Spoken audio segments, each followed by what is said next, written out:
التبرع بمواد غذائية وإغاثية لشعبنا بمقدار 1,000,000 شيكل.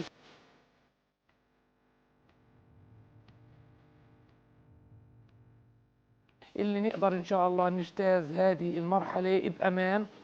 وزي ما بقولوها إحنا كلياتنا بسفينة واحدة، إذا نجيت الكل بنجا، وإذا لا سمح الله غرقت الكل راح يغرق مع بعض.